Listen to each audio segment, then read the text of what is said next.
hvala fotografom za upravljeno delo najprej. Niste še, da? Vsaj za začetno.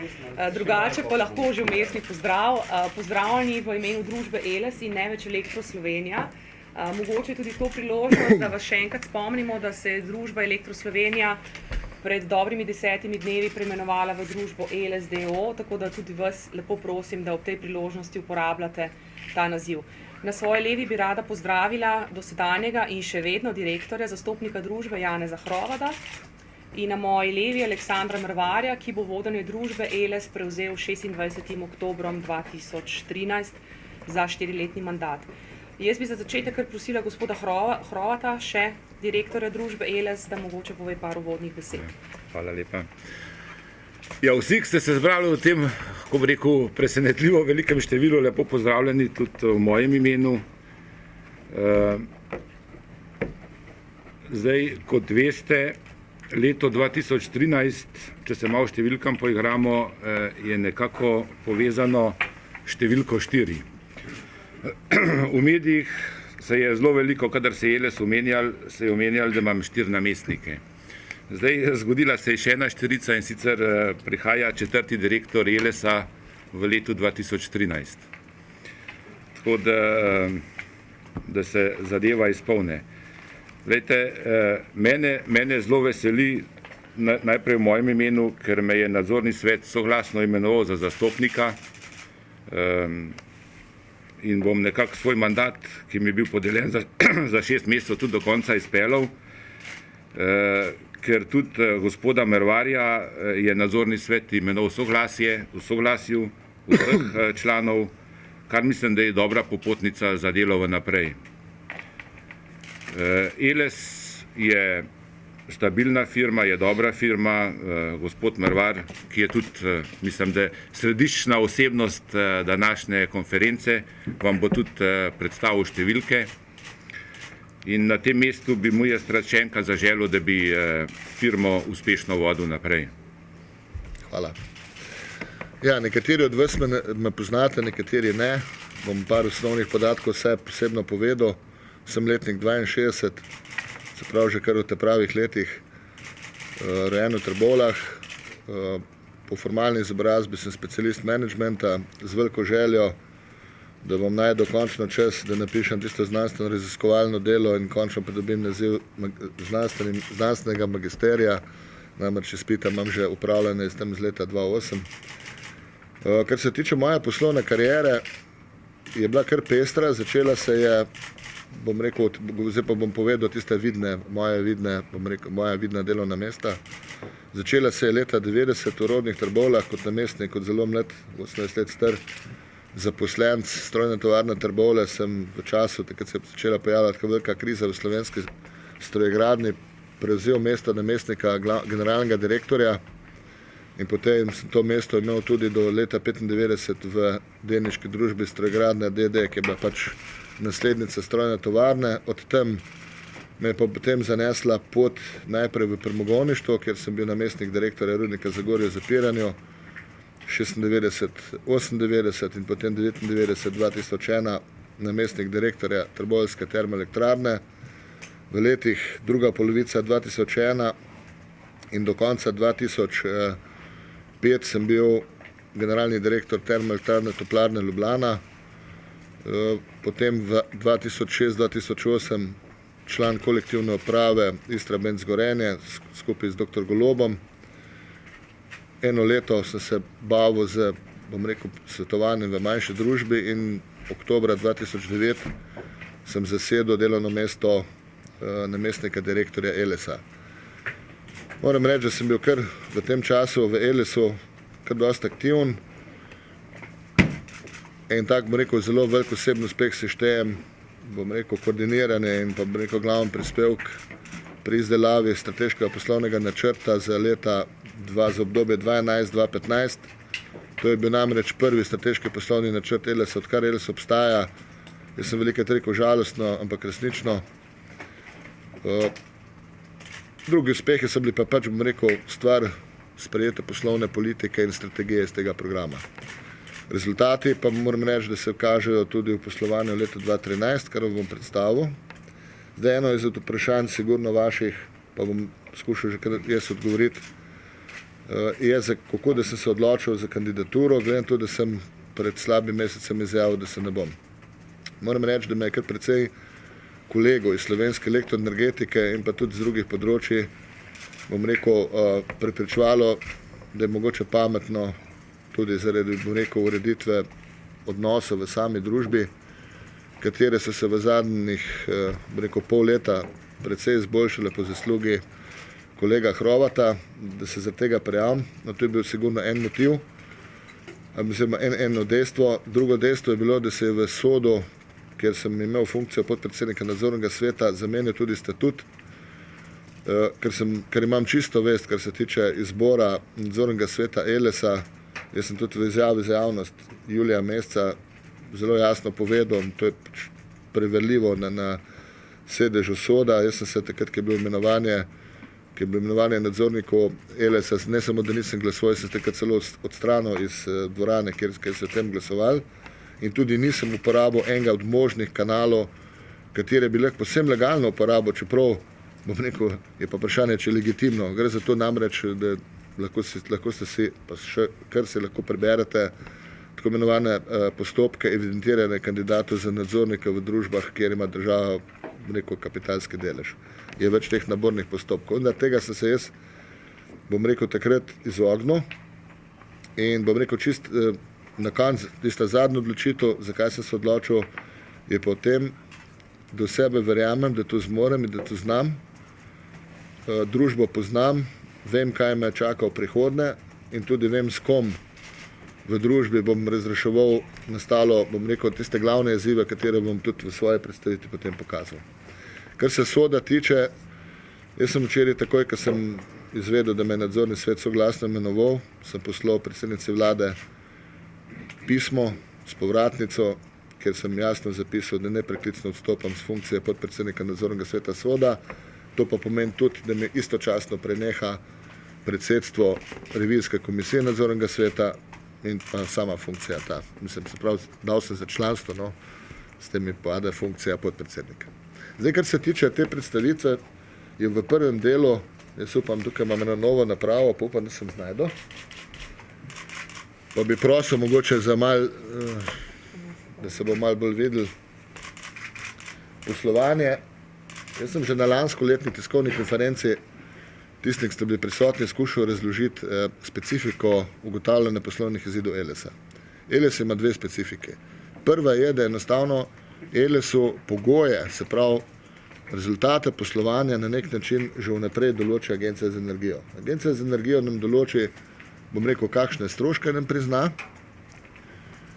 in potem kakšen donos prizna lastniku. Vse skupaj mora biti potem pač pokrito z ustreznimi prihodki. Te prihodki pri nas so pa sestavljeni približno slabe 2/3 jih je iz naslova omrežninskih prihodkov v Republiki Sloveniji, 1/3, in to je tisto, kar štartamo tudi v prihodnje, so prihodki od aukcije za čezmejne kapacitete. Se pravi tisto, kar plačujejo tisti, ki hočejo v Slovenijo ali preko Slovenije uvažati oziroma tranzitirati električno energijo. Zdaj, mi dosežemo več prihodkov, kot jih recimo novinarji, ki prebirate naša letna poročila, računovodske izkaze, ugotavljate v uradnem IP-ju. Zakaj? Obstoječi energetski zakon v 46. členu določa, to pa je usklajeno z Evropsko uredbo 714/2009, da sistemski operater omrežninske prihodke, kateri so iznad reguliranega okvirja, mora razmejevati. Se pravi, razmejevati na pasovne časovne razmejitve in v bistvu, bom rekel, to pomeni, da je tu naš vir, bom rekel, za kritje naših stroškov prihodnje. Kaj pomeni to, če malo poenostavim? Na primer, da bi recimo nam Agencija za energijo znižala tarifne postavke v prihodnih letih, bi mi del svojih stroškov krili iz teh prihodkov razmejenih iz preteklih let. Če pogledamo doseženo, kaj je bilo doseženo, bom rekel, v lanskem letu, to je tisto, kar je uradno.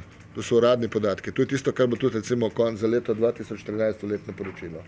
Mi smo v letu 2012 dosegli, bom rekel, dobička po obdavčenju v istem obdobju zdaj govorim, 5,8 milijona, 1 do 8. V letošnjem letu smo dosegli 10,4 milijona evrov dobička po davčinu, kar pomeni praktično enkrat več.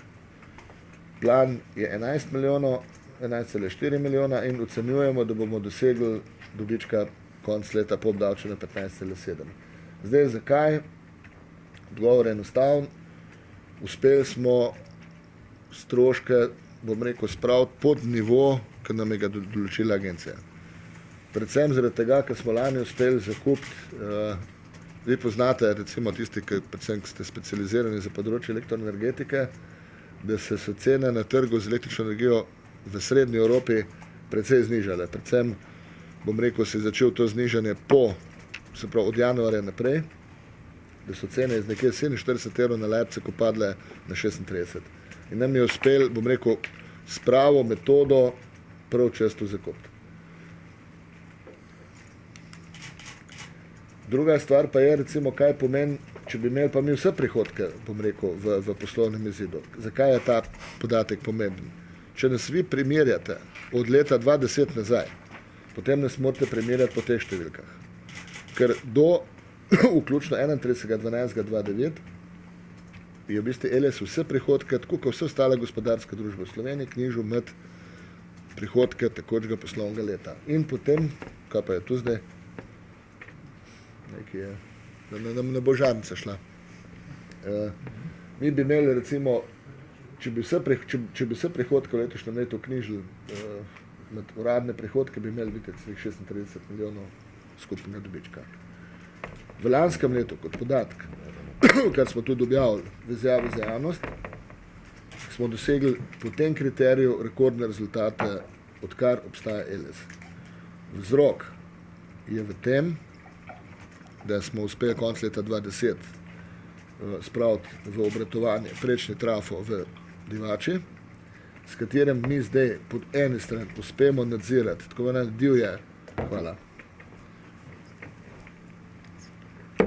divje krožne tokove, predvsem iz smeri centralna Evropa preko Slovenije v Italijo in kadar je zelo deževno obdobje iz smeri Balkana v Italijo ali iz smeri Balkana preko nas v Avstrijo naprej.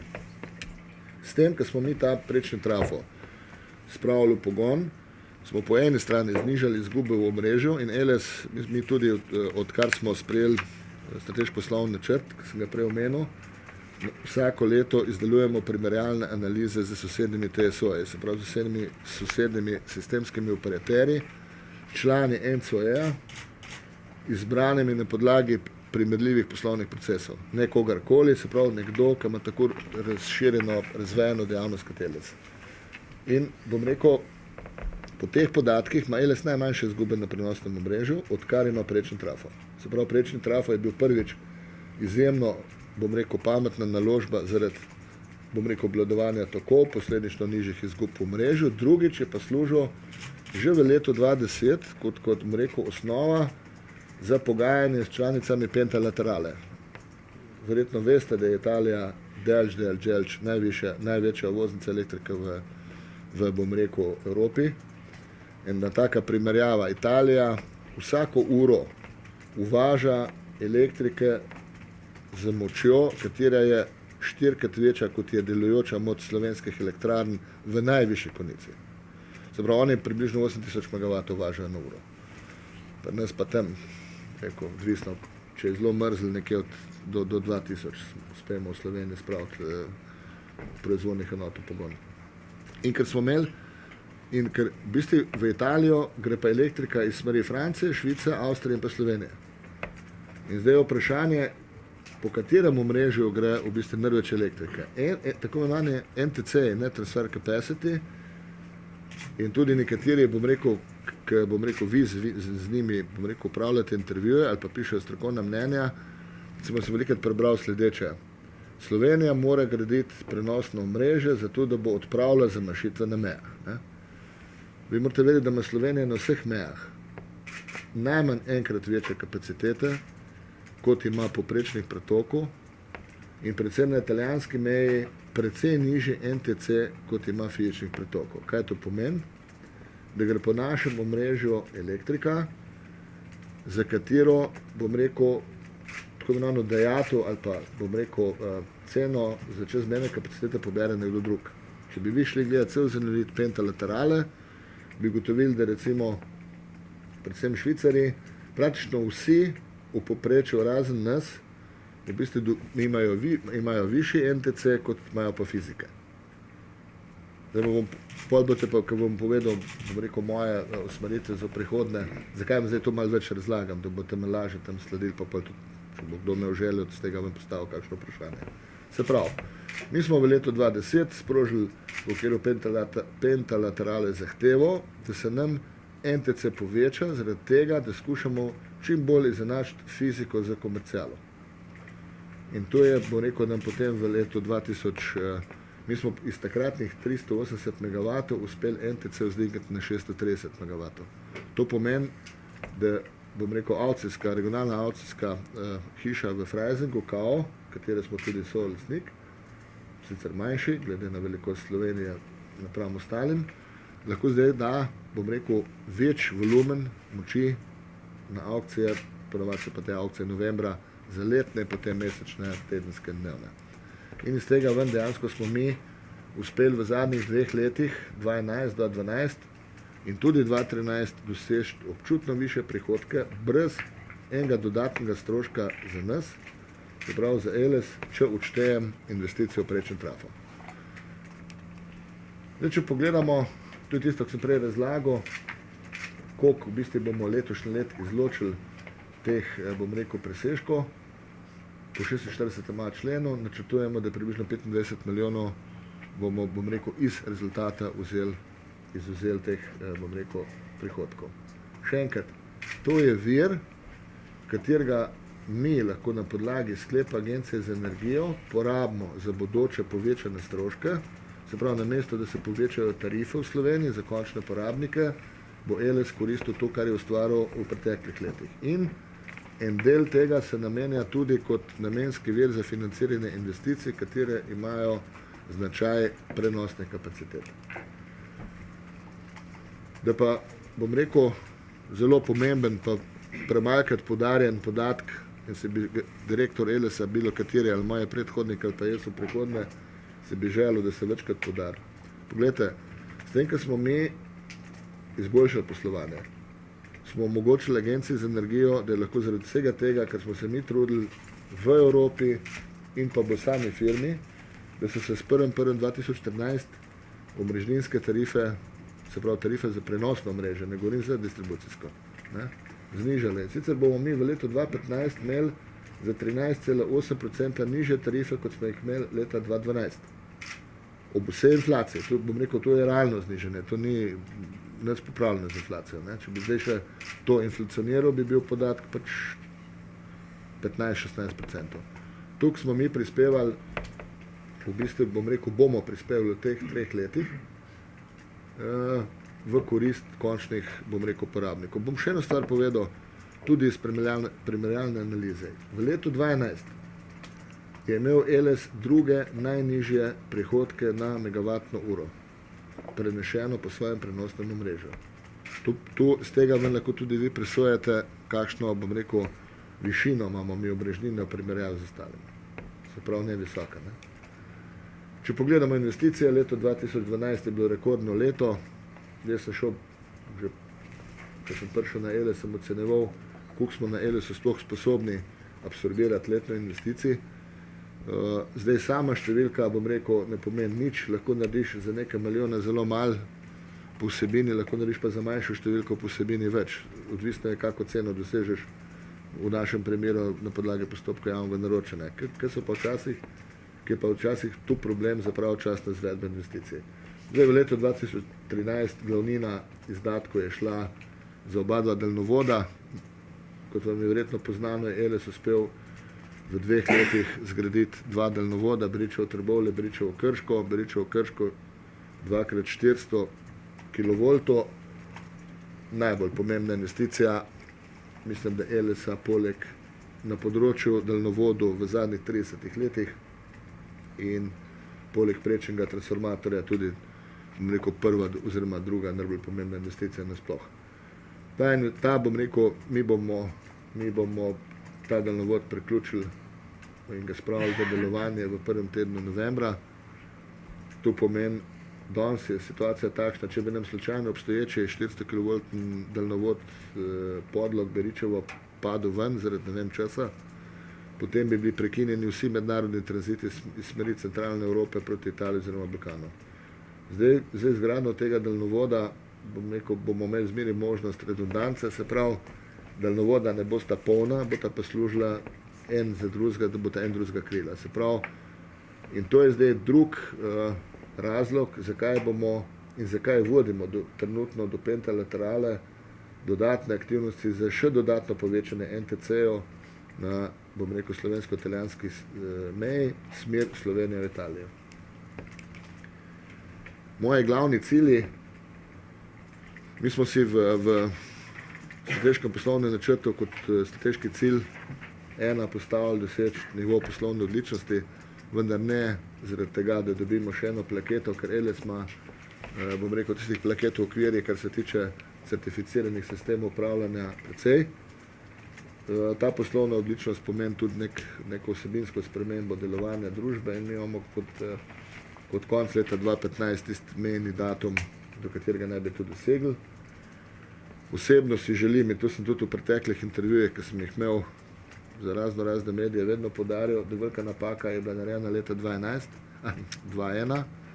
Takrat je bil ustanovljen holding Slovenske elektrarne in takrat, bom rekel, je nekje, holding prevzel tisto inicijativo. Vendar, če proizvodnja prevzame inicijativo, si bo podredila ostale, bom rekel, deležnike v tem, bom rekel, elektroenergetskem kolaču. Edini neutralen, ki mora skrbeti tako za, bom rekel, odnose za tujino, zato da praktično deluje vse v Sloveniji na področju elektroenergetike, od proizvodne, porabe, mednarodnih kontaktov je Eles. In želimo in znamo prevzeti to vlogo. Bomo videli, kaj bo.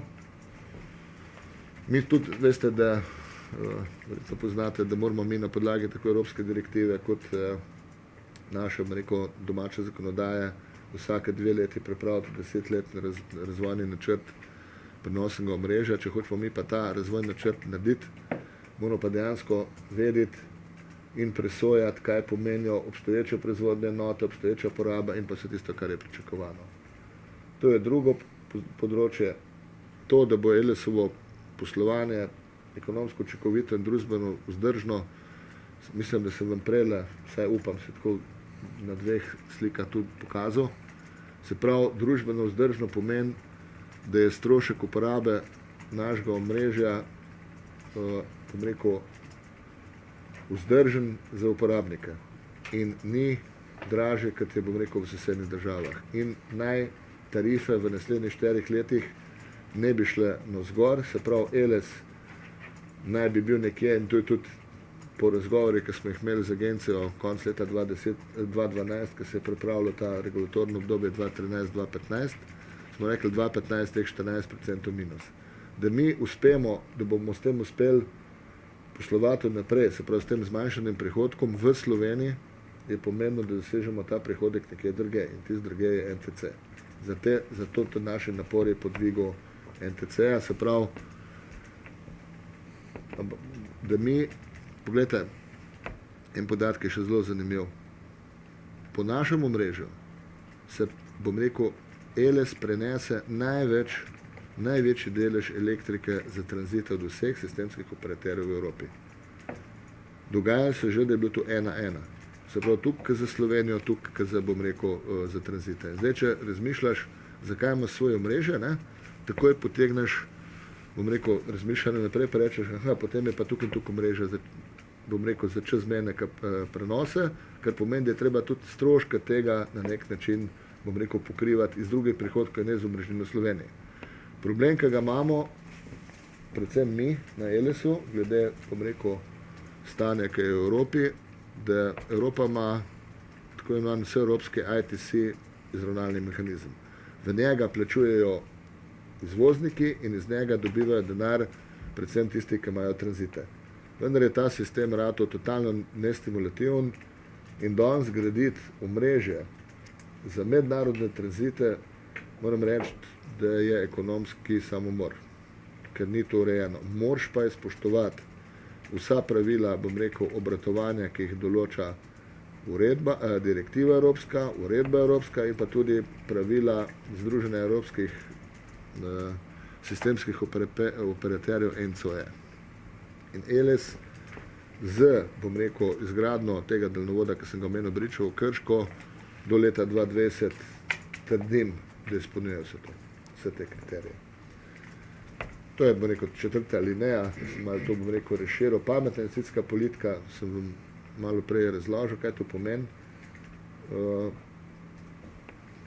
Se pravi, investirati zato, da imaš, potem pa od tega imeti stroške, pa nobene koristi, se moraš vprašati, kdo ti bo to plačal. No, in približno je, recimo, zaradi tega smo mi tudi v reorganizaciji, katero smo izvedli leta 2012, vzpostavili novo organizacijsko enoto, področje za upravljanje sredstvi, katero naj bi odločalo na osnovi tehničnih zahtev, okoljske vzdržnosti in pa, bom rekel, verificiranost, bom rekel, z ekonomske plati, kaj, kdaj, v kakšni količini investirati v prihodnje.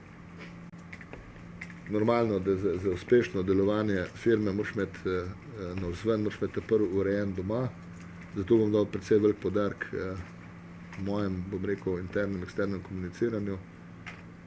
Mislim, da tudi v preteklih službah, bom rekel, se nisem nikoli izogibal novinarskym vašim vprašanjem, čeprav so včasih lahko tudi neprijetne, ampak pač, če prevzameš takšno funkcijo, moraš tudi to vzeti v zakup. In pa bom rekel, preseči 10-letno prakso, kaj se s tem mislil, predvsem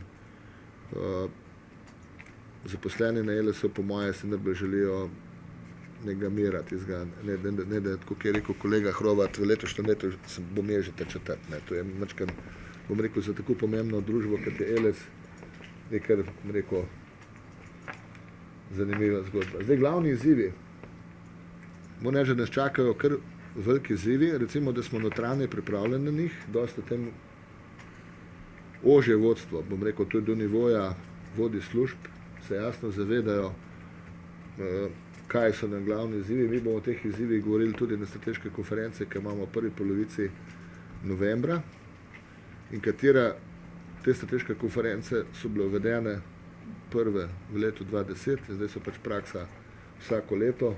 S to prakso, glede na to, da sem bil iniciator teh strateških konferenc v letu 2010 jaz, je normalno, da bom tudi, bom rekel, ohranil naprej.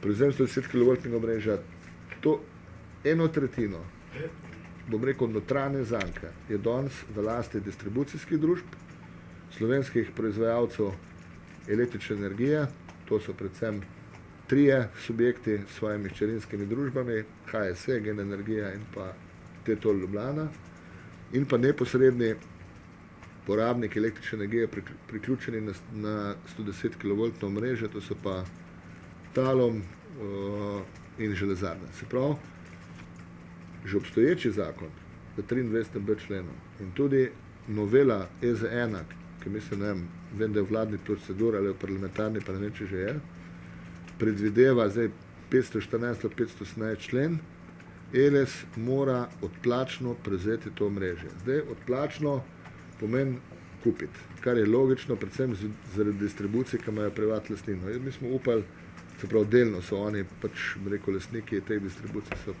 zasebne gospodarske družbe, zasebnega prava ali pa fizične osebe. Potem, ko proizvodnja je 100% lastne države in za ta segment smo upali, da bomo dobili, bom rekel, to brezplačno deljenost, tako imenovano izčlenitvijo po ZGD-ju. No, rešitev zakonska je, da bomo mogli tu se kupiti. Najmanjši problem je to kupiti, ker vire za to bomo imeli, ocenjujemo, da bo to približno težko 70 milijonov evrov. Več problem je pa to, da ocenjujemo, da to omrežje ni v najboljši kondiciji, kar pomeni, da bomo mi mogli to najprej, bom rekel, zelo natančno poročiti, v kakem stanju je, narediti ustrezen plan rekonstrukcije in potem glede na, bom rekel, stanje, ki ga bomo ugotovili, potem postopoma to od posameznih družb tudi odkupati. Ne vse naenkrat.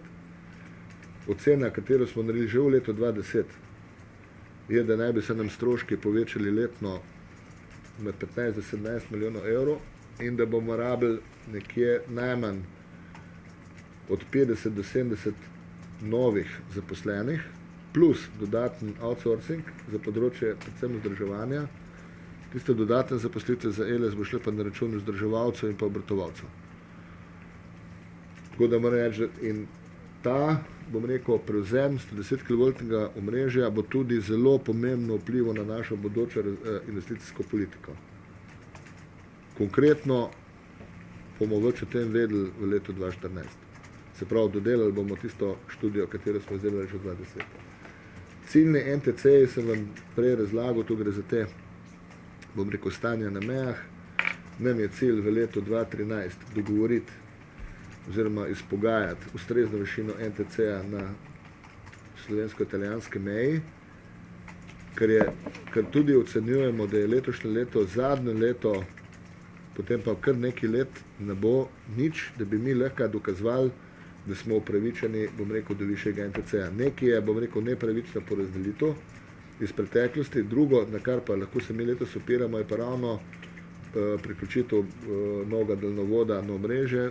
To pomeni mednarodni vpliv in to je razlog, zakaj mi lahko v okviru pentalaterale posebno legalno legitimno zahtevamo višji NTC, s tem višje prihodke ELES-a in s tem najmanj tarifa na nivoju, ki sem vam prej pokazal za 2015. Se pravi, še enkrat, pravična razporeditev stroškov delovanja ELES-a tako na mednarodne tranzite kot na slovenske končne uporabnike. Sistemske storitve, tukaj je ELES unikum v okviru članov ENCOE-a, nihče namreč v Evropi nima tako močne enote v okviru svojih inštaliranih kapacitet. Vi pogledajte, mi imamo recimo trenutno nuklearko, 698 MW, delujemo pa tam s 1500-1700 MW. In zdaj lahko zračunamo, da imamo mi praktično kakšen delež predstavlja največja enota, bom rekel, v celoti vseh delujočih. In tem primerno imamo tudi neprimerljivo najvišje stroške sistemskih storitev, ki jih je pa en kup. Je pa ena dobra novica. ENCOE je konec lanskega leta začel s prenovo pravil. Usmeritve v prihodnje gredo v smeri možnosti zagotavljanja skupnih sistemskih storitev v okviru določenih regij. To pomeni, da recimo to je za nas veliko olajšanje, ker mi moramo kriti naprimer terciarno rezervo trenutno za nuklearko v velikosti 1/2 moči nuklearke. Z pričetkom obratovanja bloka 6 bi se nam ta terciarna rezerva kar naenkrat povečala za 200 MW. Pod 1, teh kapacitet v Sloveniji ni, pod 2, to pomeni za ELES najmanj 10 do 12 milijonov evrov na let dodatno. Zdaj se predvideva, da bomo mi v okviru bloka Slovenija, Hrvaška in Bosna skupaj zagotavljali rezervo v velikosti moči nuklearke, ker je pač v tem bloku nuklearka največja. In če bomo uspešni in če bomo uspeli prepričati kolege iz Bosne, da podpišejo z nami sporazum, bomo od vključno leta 2015 naprej zagotavljali za 100 MW manj rezerve od sedanjih 348. Prej bi jih mogli pa 200 več.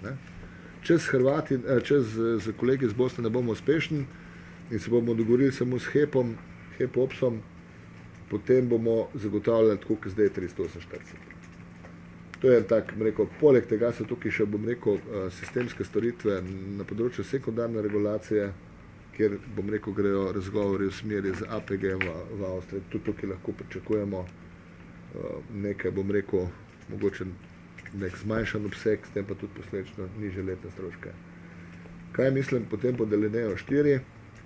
Ne vem, koliko poznate dejstvo, ELES ne samo, da obvladuje prenosno omrežje v Sloveniji. ELES je strani ENCOE-ja zadolžen, da regulira celoten blok Slovenije, Hrvaške in BiH. Se pravi, mi smo, tako po hierarhiji nadrejeni operaterjem iz Hrvaške in BiH.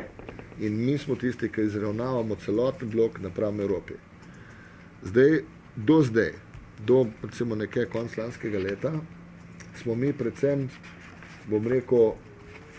to nalogo izpolnjevali z vidika tehnika. Se pravi, mi smo vse to bom rekel, obvladovali, izravnavali, vendar zato nismo postavili svojega računa, ker ta naloga tudi nekaj stane. Naši ljudje ne samo, da se ukvarjajo z omrežjem v Sloveniji, se ukvarjajo tudi s problemi celega bloka. In to je zdaj en tak projekt, kjer bom skušal te stvari urediti na, bom rekel, ko se reče, enakovrednih, pravičnih osnovah. Se pravi, tisti, ki povzroča stroške bloku, tistih mora tudi plačati. Ne more, da nekdo, bom rekel, ki povzroča stroške, pa nič ne plača. Tudi tu bom rekel, delno vplival, mogoče, mislim, tudi nemogoče, sigurno bo vplival tudi na končne stroške ELS-a. Tuji nepovratni viri financiranja, poznate, pred nami je nova perspektiva, nova kohezijska sredstva za obdobje 2014-2020. Mi smo bili zelo aktivni pri tem, da smo v razvojen program Slovenije, kateri je potem osnova za kohezijo, uvrstili tudi predvsem projekte iz področja pametnih omrežij. Imamo en projekt SUMO, pa nekaj več o njem v nadaljevanju. Kar pomeni pa tuji viri, to so nepovratni. Tuji pa pomeni, da zaradi prevzema 110 kV omrežja in tudi zaradi že znanih investicijskih namer v prihodnje do leta 2020 se bo moral ELS približno za 100 milijonov evrov zadolžiti, po moje oceni nekje v drugi polovici leta 2015. Ciljni so nam dve inštituciji, ena je EIB in druga je EBRD. Zakaj ti dve? Zaradi tega, ker imajo za našo investicijsko politiko najbolj primerne vire financiranja, pa ne bojo tudi z vidika ročnosti, se pravi dobro odplačila ali pa z vidika cenovne, se pravi cene teh kreditov. Potem imamo dve dolgoročni finančni naložbi, Talum in Stelkom, pa se bom ustavil prvo pri Talumu. Talum je naredil v zadnjih 5 letih kar precej korakov k izboljšanju svojega poslovanja. Če bi vi recimo primerjali stroške na enoto proizvedenega aluminija in pri tem odšteli stroške elektrike, o kateri bom govoril kasneje, bi ugotovili, da je Talum bistveno znižal stroške. Talum se je tudi, bo rekel, prestrukturiral. Talum je bil včasih enovita delniška družba, danes je organiziran kot koncern. Tudi zaradi nekaterih možnih, bom rekel, problemov v prihodnje, kar se tiče poslovne izidnosti posameznih njihovih dejavnosti, ker če imaš ti enovito družbo in ti na primer ena od dejavnosti povzroča velike stroške, ti na noben način ne moreš enostavno anulirati zaradi druge zakonodaje. Če imaš ti, bom rekel, te dejavnosti organizirane na nivoju hčerinskih družb, je potem, bom rekel, z vidika ohranjanja zdravega jedra so koraki potem veliko lažji. Talum je proizvajalec, kateri porabi najmanj električne energije na proizvedeno tono aluminija v Evropi in med prvimi 3 na svetu. To pomeni, da Talum daleč od tega, da bi bil energetsko neučinkovit. Daleč od tega. Porabi 10% vse elektrike v Sloveniji.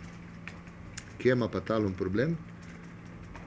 Jaz veliko dam eno tako prispodobo. Če bi bil Talum lociran v starem Šentilju v Avstriji, bi imel letno pri 280 milijonih evrov prihodkov 20 milijonov evrov manj stroškov. Zakaj? Zaradi cene električne energije. Namreč, tako kot sem naprej razlagal, Slovenija ima izredno geostrateško lego, kar se tiče prenosnega omrežja.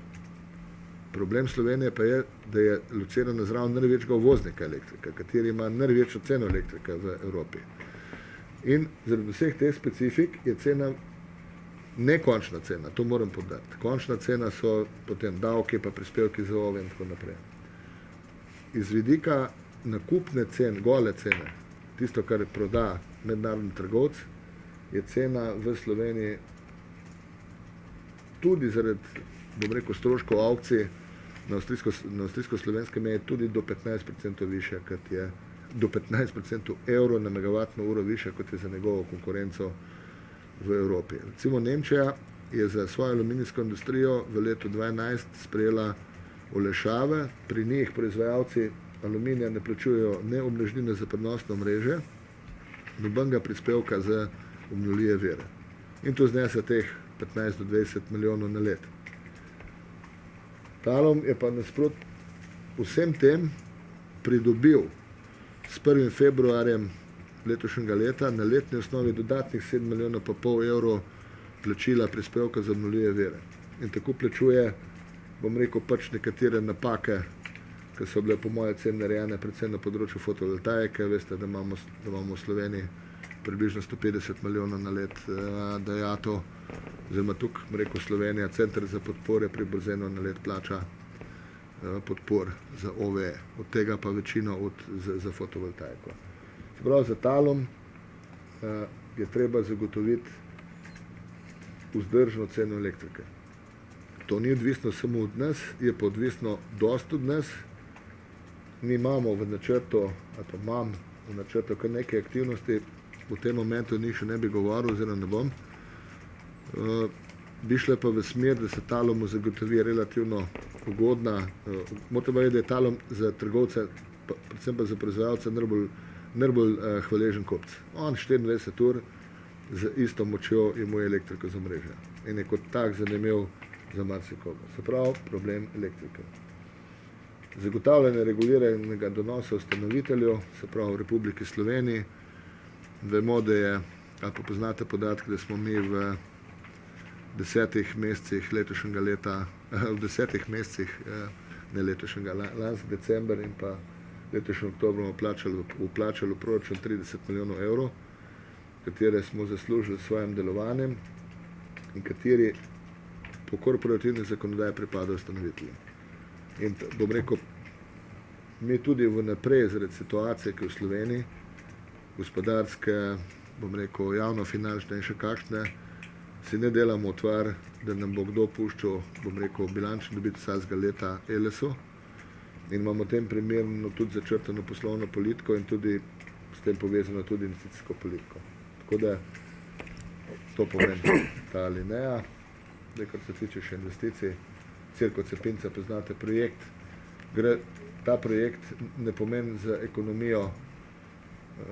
ekonomiko ELS-a nič, je pa strateško pomemben zaradi tega, ker pridemo še do enega trga in sicer do Madžarskega z vsemi povezavami, ki vodijo do Madžarske in potem preko tega daljnovoda naprej. V primeru, da bi se recimo gradila v Sloveniji druga nuklearka, bi pa ta daljnovod dobil še dodatno notranjo težo. Rekonstrukcija notranjih prenosnih daljnovodov, to bo recimo glavnina naporov, tudi s naslednjo skupino investicij, se pravi z rekonstrukcijami in novogradnjami RTP-ov. Kaj je projekt pametnih omrežij SUMO? Gre namreč za to, da bom rekel na kapaciteto prenosa posameznega daljnovoda urno vplivajo zunanje temperature in pa predvsem moč in smer vetra. In mi lahko recimo za kapacitete obstajajo neki tehnični normativi, vendar ti pa lahko, bom rekel, naprimer, kadar je pozim, ki je zelo hud veter in nizka temperatura, lahko ti tudi do 30% preneseš več elektrika kot recimo v poletnih mesecih. In s tem nadzorom našega daljnovodnega omrežja bomo ne samo, da bomo, bom rekel, imeli skozi online podatke, kaj je to omrežje sposobno, tudi mogoče katera investicija, ki je bila v preteklosti ali pa ki je danes načrtovana, bo v prihodnosti odpadla, ker bomo pač s temi podatki ugotovili, da lahko v bistvu omrežje nadziramo in z njimi obratujemo na drug način. 220 kV omrežje je relativno staro, vendar je v dobri kondiciji. V naslednjih po letu 2020 se bomo mogli odločiti, ali bomo to omrežje, bom rekel, rekonštruirali, ali bomo šli na višji napetostni nivo, se pravi na 400 kV. Kaj od tega bo zbrano? Bo pa veliko na to vplivalo tudi v katero smer bo šla Evropa, tudi kako bodo, bom rekel, na kakšen način bodo plačani mednarodni tranziti električne energije.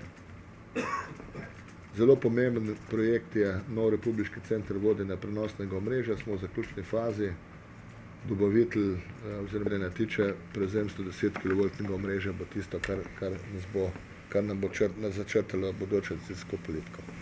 Upam, da nisem bil predolg, pa da nisem prehit govoril in da nisem bil preveč nerazločen.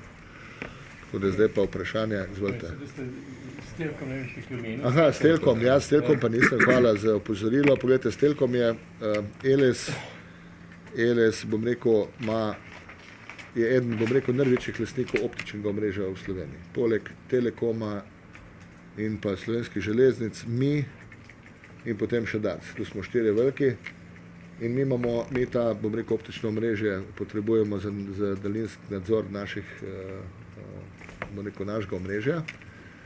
Vendar imajo ta optična omrežja ima velika, ima presežne kapacitete. In te presežne kapacitete nam trži s Telkom. S Telkom je poleg nas, v njemu so še drugi največji lastnik je HSE in pomembni lastniki so vseh 5 distribucijskih družb. Naš cilj je, da s Telkom poveča letni promet z, uvajanjem novih produktov, ker zato ima nekatere danosti. Te danosti so mu dane preko našega omrežja in preko privodnega optičnega omrežja distribucij. S Telkom morate presojati tudi z vidika projekta smart meteringa, se pravi pametnih števcev in merjenja in tako naprej. In tukaj vidimo za njega strateško priložnost, zato je Elesu cilj in vodstvo Elesa ima že od novembra 2012 soglasje, da pridobi v Telkomu večinski delež.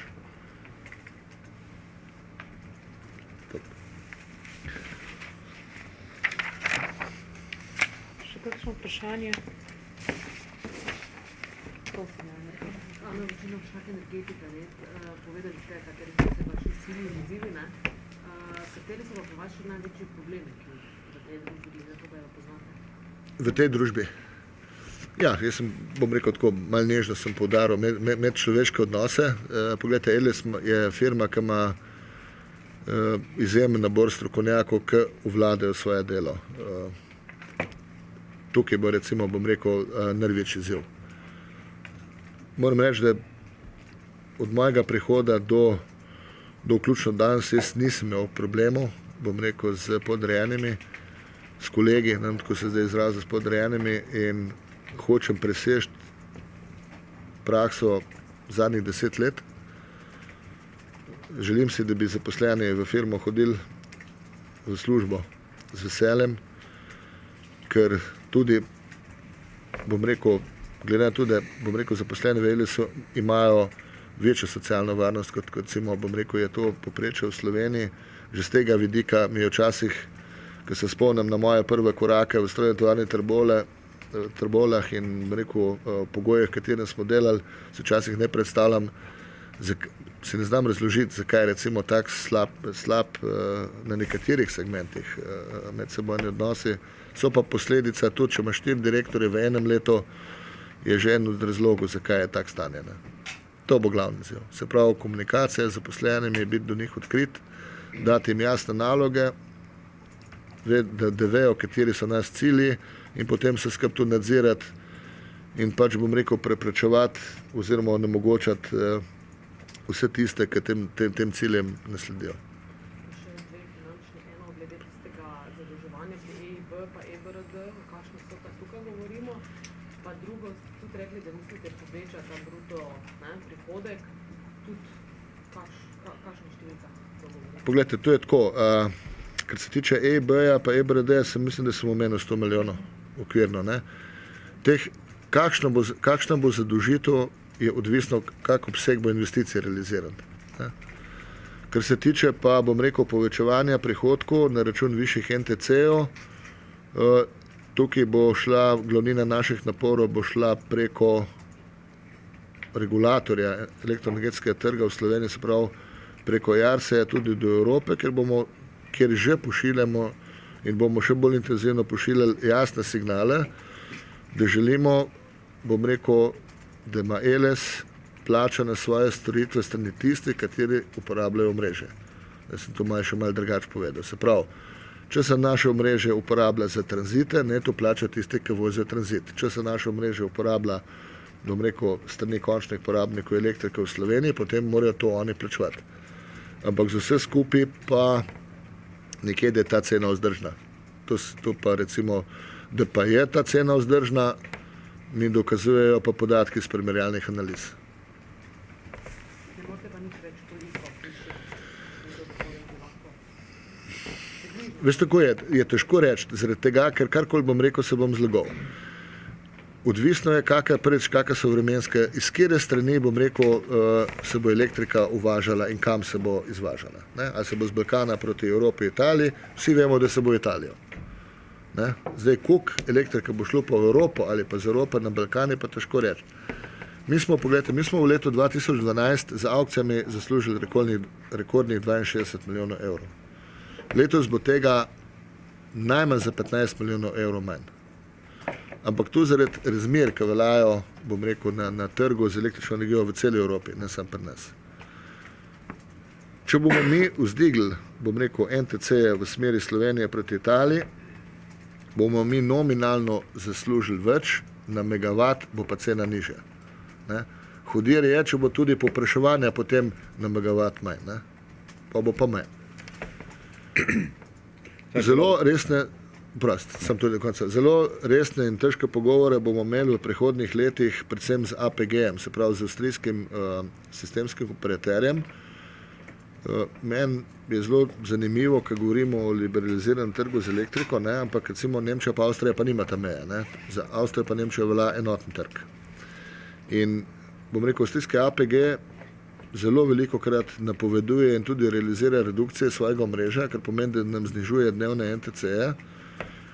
In za razliko od Slovenije, ki ima močno notranjo, govorim relativno, tudi veste, da smo mi tako mečken, napram tem sosedam, ampak Italijani v severni Italiji in Avstrijci v celoti imajo probleme z notranjo mrežo. In če bi Slovenci, naprimer, zgradili nov daljnovod proti Italiji ali pa nov daljnovod proti Avstriji, bi ga zgradili čisto zastonj. Zato, ker ne bi niti ena megavatna ura elektrike več pretekla, ker že zdaj po teh daljnovodih več ne more priti, kakor pride. Na zastote. Problem je njihovih notranjih mrež. In ELES bo svojo, recimo, investicijsko politiko do tujih operaterjev peljal na način, da bomo zahtevali, da prvo oni uredijo pri sebi doma njihovo propustnost, šele potem bomo mi tukaj delali. To lahko tudi povem, da recimo okroglo Udinek se veliko govori o njem. Gradna okrogla Udina do leta 2020 sigurno 100%, ne, upam tukaj reči. 100%. Tako da mi okroglo Udine, tudi če bi naš 10-letni razvojni program, bom rekel, pregledovali, bi ugotovili, da mi razen študij ne predvidevamo do leta 2020 nič drugega. Ravno tako, kot sem že prej poudaril, tudi na 220 kV mreži. Sem bil zadovoljiv. Jaz sem hotel samo to dopolniti na vaše vprašanje, ker v številkah je težko odgovoriti, ker mi smo pač v pogajanjih, da nam priznajo višji NTC. Če bomo do tega prišli, da bo sporazum podpisan, potem so pa številke tudi odvisne od tega, koliko se bo energije pretakalo čez mejo. Gospod Mrvar, v enem izmed časopisov sem dobral naslov, da je ELES prva trofeja državljanske liste, lahko to komentirate? Ja, to je pač stvar, bom rekel, vas. Jaz nisem član državljanske liste in če pa kdo tudi misli trofeja, pogledajte, jaz mislim, da sem s svojim delom do danes dokazal, kaj znam. Zdaj pa, če sem slučajno znanc od koga, moram pa reči, da sem znanc praktično od vseh, poznam vse politike z vseh strank. Normalno, če bi bil pa v PSE-ju, bi rekli pa prva trofeja PSE-ja v ELES-u, v zgodovini ELES-a. To je težko, mislim, se obraniti. Nisem pa član, nikoli nisem skrival, da sem bil član LDS-a. Tu moram reči, da s ponosom, predvsem zaradi pokojnega Drnovška, ki smo bila sokrajana in ki sem ga posebno poznal. In bil sem tudi ustanovni član Zaresa, ki tudi nisem nikoli skrival, vendar moram reči, da že na 3 leta nisem več. Še gospod Skop, prosim, ja. Ja, prej ste menili, da ste v enem letu zamenjali 4 direktorje. Kako pa je statusom gospoda Tirka Peršanaka, glede na to, da ste bili v nekih tudi sporih, pač z nadzornim organom, ali karkoli pač z ELES-om? Ja, bom tako rekel, kar se tiče kolega Peršanaka, za katerega moram reči, da smo z njim, ali pa da sem z njim sooblikoval politiko ELES-a v leti 2010-2012, da ga osebno cenim zelo.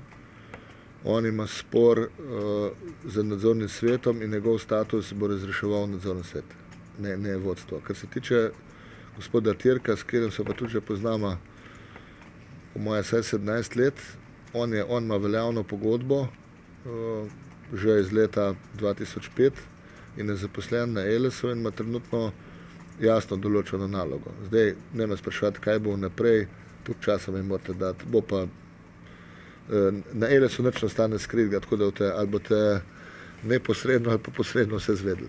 Gospod Jevšenak ni ne. Ne, gospod Jevšenak je prekinil delovno razmerje leta 2006 in potem je bil leta 2009, aprila meseca, zaposlen za mandat. Se pravi, ni imel delovnega razmerja za nedoločen čas. Medtem, ko je gospod Tirk imel pa za nedoločen čas iz leta 2005. Gospod Parvar, mogoče sklepati z vaših besed, da je Slovenija do leta 2020 preskrbljena za elektriko, da ni nevarnosti, da ne bi sami dovolj proizvedli oziroma vzeli. Zanimivo vprašanje, bom skušal odgovoriti. Za preskrbljenost končnih porabnikov električne energije ni pomemben, tako če gledamo zelo ozko, ni pomemben proizvajalec ali v Sloveniji ali izven Slovenije. Ker se, če na zemljevid pogledamo, vidimo, koliko smo velik. Ne? Pomembno je, ali imaš ustrezne povezave z sosednjimi omrežji in ali imaš ustrezno distribucijsko omrežje, da prideš z vodi do končnih porabnikov. Slovenija ima eno in drugo. Slovenija lahko s svojimi kapacitetami. Poglejte, mi imamo recimo konično porabo, bom zaokrožil 2000 MW. Mi imamo samo iz smeri Avstrije več kot 2000 MW. Pa da ne govorim iz smeri Balkana, samo na Balkanu ni elektrike. Oni imajo elektriko samo, če je dež.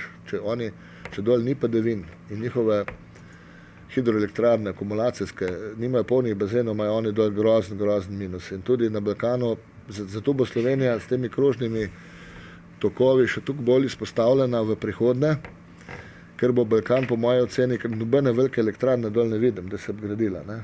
In so v dejanskem, bom rekel, deficitu. Zdaj pri nas, pri nas poraba pada. Podatki, grozen padec je bil 2009, potem se je začela poraba, bom rekel, pobirati. In jaz, ko recimo pogledam podatke, kakšno porabo imamo, predvsem na neposredno delo, pa tudi na distribucijskem, vem, ali smo v recesiji, ali smo v prosperiteti. In recimo tisto, kar Umar, bom rekel, v svojih poročilih sporoča, tisto tudi mi vidimo pa naši elektrik. Mi smo nekje, bom rekel, zdaj smo na indeks 199, glede na pretekle let. In za to porabo bomo Slovenci imeli skoraj vso elektriko doma. Zdaj, kam ta elektrika pol fizično gre, je druga muska, kak trgovci elektriko prodaje, pa še naslednja zgodba. Izredno problematično je to, kar sem pa tudi v preteklosti parkrat povedal, sem srečen, da sem imel zelo pametne predhodnike, ker slovenski elektroenergetski sistem v celoti bazira predvsem na investicijskih odločitvah sprejetih pred letom 1991. Vse po letu 1991, moram reči, na področju proizvodne ni bilo narejenega z vidika količin nič pomembnega. Res je, spodnjesavska veriga je narejena, ampak to, morate vedeti, da cela spodnjesavska veriga, bom rekel, letno proizvede elektrike malo več, kot bo lastna raba bloka 6. To, če se kjer predstavlja ta razmerja. Ne? In da recimo, da mi bloka 6 ne bomo uspeli pravočasno narediti. Mogli bomo zapreti blok 4. Potem bomo imeli pa probleme. Ampak ne probleme, da mi ne moramo elektrike dobiti. Mi imamo drago elektriko, ker trgovec začuti, da ti nimaš alternative, ne? Ja, potem je pač draže. Ne? To je problem. Problem je, recimo v Sloveniji je bolj pravilno vprašanje, kakšna bo višina elektrike v prihodnje. Mi, če boste pogledali podatke z Eurostata, boste ugotovili, da smo v spodnji tretjini, bom rekel, Evropa, prvih 17 držav, tisto imamo EU17. Ona ima politiko in trgovci imajo politiko, da visoke cene elektrike plačujejo gospodinjstva. In, bom rekel, predvsem ta nosiln, srednja velika gospodarska družbe plačujejo relativno cenejšo elektriko. V Sloveniji je situacija obratna, gospodinjstva recimo so manj obremenjena, ima nižjo ceno, kot imajo recimo ta segment. To je ena velika razlika. Zdaj na gospodinstvih smo mi v spodnji tretjini, bom rekel, kar se pa industrije tiče, pa nismo njih poceni. Problem, ki ga imamo, je, bom rekel, politika zadnjih 4 let na področju obnovljivih virov, ker smo zelo na lak način bom rekel, morate vedeti, 150 milijonov na leto, 10 let veljajo subvencije, na hit zračunamo, brez se kaj veliko matramo, milijardo pa pol v 10 letih. Zakaj? Za fotovoltaiko, pa za elektriko iz tega, mislim. Vse je prav, ne? Ampak politika obnovljivih virov držav, ki so to najbolj, bom rekel, forsirale, je temeljila na tem, da je njihova domača industrija proizvajala opremo, katera proizvaja elektriko iz obnovljivih virov. V Sloveniji smo pa nimamo proizvajalca, ne? Da mi na okviru meno kazga na področju fotovoltaike imamo, bom rekel, zelo, no, se bomo stavili na te točke. V glavnem, akumulacijo ostalih bomo dali v 10 letih ven. Jaz sem bil zmeri pristaš, v Sloveniji imamo 2 vira, obnovljiva vira, ki bi mogli izkoristiti s pametno vse državno politiko, les in pa vodo. Če ste pa vi gledali recimo spodbude za male HS, so bile pa ena najnižjih, ne. Mogoče še vezano na vaše vprašanje, da počasi zaključimo. V vaših goodiebagih so vas pričakale tudi prijetne knjižice Elektroenergetsko omrežje Republike Slovenije. To je publikacija, ki smo jo pripravili pred 14 dnevi, ko smo namreč prvič energetsko opismenjevali skoraj 500 dijakov iz celotne Slovenije. Naša vrata smo odprli skupaj z Elektroinštitutom Milan Vidmar in pa s Fakulteto za elektrotehniko. In prav za te dijake in mlade smo pripravili knjižico, v kateri boste zasledili tudi 10-letne, letne trende, mesečne trende na področju prenosa, na področju proizvodnje in porabe električne energije, predvsem pa tudi na področju pretokov čezmejnih. Tako da bomo mogoče tudi v vašem nadaljnjem delu ta knjižica prišla kaj prav, obljubljamo pa, da bomo naslednjo leto seveda pripravili že drugo. Jaz bi se vam v tem trenutku zahvalila. Upam, da se vidimo kaj pred 19. novembrom, ko lahko že kar odkrijem, da bo uradno odprtje daljnovoda 2x400 kV, se pravi 19. novembra ob 10. uri v razdeljeni transformatorski postaji Beričevo, ki je naša največja v bližini. Tako da do takrat prijetno delo in pa seveda nasvidenje novembra.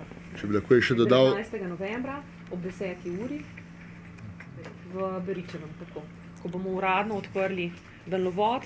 Kot je gospod Prvar povedal, bo predviden vklop konec oktobra oziroma prvi teden novembra, seveda je pa vse vezano na remont nuklearke, ki trenutno že poteka. Jaz bi še samo 2 stvari za na konec dodal. Moja namera je, da vas bomo povabili 2-krat na let v to hišo, nekje v obdobju, ko bojo revidirani letni računovodski izkazi, da vas bomo seznanili, kaj smo v preteklem letu naredili in kako uspešno. In pa bom rekel tam nekje na začetku decembra, da bomo malo vam tudi razložili, kaj se je med letom dogajalo. Želim si, da bo čim manj takšnih vprašanj z področja afer. Si želim, da bomo pač, mi bomo delali, ali pa jaz osebno bom pač firmo vodil na način, da se teh stvari izognem. Za današnji dan posebnih izjav posameznikom ne bom dal, sem pa pripravljen po nastopu mandata, pač, če bo kdaj kakšna potreba, se mi ni problem odzvati na kak povabil. Hvala. Hvala vam, prijeten dan še naprej. Ne bom. Lahko zdaj vprašam nekaj. Lahko. Nekaj ni vezano na to. Vezano je, da se vlada sprejema, v bistvu minister Virant je predstavil nek zakon, ki bi za podjetja v 100% državni lasti veljale zahteve po enakih razkritjih, kot veljajo sicer za državne uradnike in pa za javno upravo. Poznam. No, me zanima vaš komentar. Kaj bi to pomenilo pač? Poglejte, kar se ELES-a tiče, mi imamo tudi, bom rekel tako, ELES je neka vrsta naravni monopol. Zaradi tega, ker pač obvladuje prenosno omrežje in mi smo itak zavezanci za javna naročila. Tako da, kar se poslu tiče, mi ni problem. Kar se tiče zaslužkov, mi je naslednja stvar, ker mi ni problem, ker bom rekel, v elektroenergetiki niti poprečna plača ELES-a, še manj pa plača vodstva zaradi specifike, ki se reče talom, poznate zakon, da moramo mi iz skupine poprečje imati, ne. In tukaj, bom rekel, je vodstvo ELES-a, pač, ker je talom po strukturi, kvalifikacijski strukturi na dosti nižjem nivoju, kot je ELES. ELES ima namreč 60% vseh zaposlenih ima več kot srednjo šolo, ne. Se pravi, nima problema s tem. Zdaj, za nekoga, ki pa recimo, vprašanje je pa tu za eno, bom rekel, za NHSE, ki deluje na trgu, ki ima konkurenco, isto gen energija, nismo vsi enaki. Se pravi, tisti, ki se ukvarjamo z omrežjem, ki moramo itak biti že zaradi evropske, bom rekel, zakonodaje naše, tukaj ne vidim problema. Z te, ki pa so res izpostavljeni konkurence, pa lahko to problem. Zdaj, komu smo donirali, to je naslednja stvar. Vse tu, bom rekel, minister Virant ni veliko drugega izjavljal, tisto, kar so že smernice AUKN iz leta 2012 predpisovali. Se spomnite, ko so rekli, kaj moramo se objavljati. Za ELES ni problema, tako odgovor kratek. Na splošno bi bilo treba pa premisliti, kdo in kaj. A bi bili pripravljeni pač razkriti, komu je ELES doniral, koliko imate plačo, pač ne bo nekaj. Ja, komot. 7400 bruto. Kar se donacije tiče, bom rekel, smo se umaknili iz financiranja velikih športov in ta politika bo tudi naprej to stvar, odkar je kolegica Krasko prišla na ELES, mi bomo šli v smeri predvsem pomoči manj pomembnim športnim dejavnostim, kot je na primer, ne vem, triatlon, se pravi taka, ki je povezana z naravo, in predvsem se bomo usmerili z donacijami v osnovno, srednje in pa visoko šolstvo, se pravi z raznimi sofinancirani letnih delavnic in tako naprej. Je pa še ena stvar,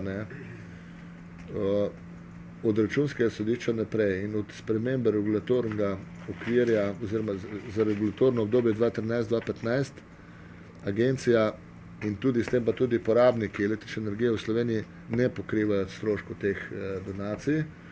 Mi lahko, bom rekel, doniramo samo iz prihodkov, katero ustvarjamo iz nereguliranih dejavnosti. To je pa tisto prej, kar sem govoril s Telkomu. In tudi se pravi, volumen teh sredstev bo prilagojen, bom rekel, tem prihodkam. Ne bomo pa res financirali, ker pač ne vidimo zaradi specifične dejavnosti, ki imamo, zaradi tega, ker smo regulirani, smo premehni, kar pomeni, da ne bi mogli, ampak smo premehni, da bi donirali recimo nogometno zvezo, košarkaško zvezo in tudi nismo bili sponzorji, na primer, evropskega prvenstva. A mislite, da bo kjer težave odpravil ta zakon?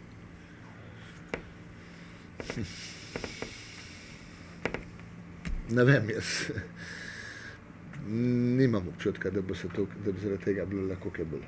Pomembno je, pogledajte, javna naročila, naprimer, ali pa če sklepaš posel bilateralno. Tisk si sklenil, a bo zdaj tu objavil ali ne boš objavil, je še najmanj uredno. Pomembno je, ali si ti sklenil za tržno ceno, ali si preplačal, ali kaj si naredil, skupaj slabo, opremo, dobro. Večja funkcija, jaz sem v Sodu se hotel spostaviti, jaz tudi osebno sem naredil tisti certifikat za nadzornika, pa mi ga ne bi treba, pa sem ga šel delati leta 2009 in sem bil velikrat razočaran, ker sem sedel v kakem nadzornem svetu ali pa tudi mene kdo nadziral, ker sem gotovo, da tudi zakon o gospodarskih družbah še ni prebral. In problem obvladovanja uprav je problem znanja nadzornikov. Je pa res, da tudi problem mehnosti Slovenije, ki se res vse poznamo. Tu je tiste glavni problem, ne pa jaz objavim, a sem sklenil s Francem ali pa s Petrom eno pogodbo. Tiste boljš za vas, za novinarje boljš.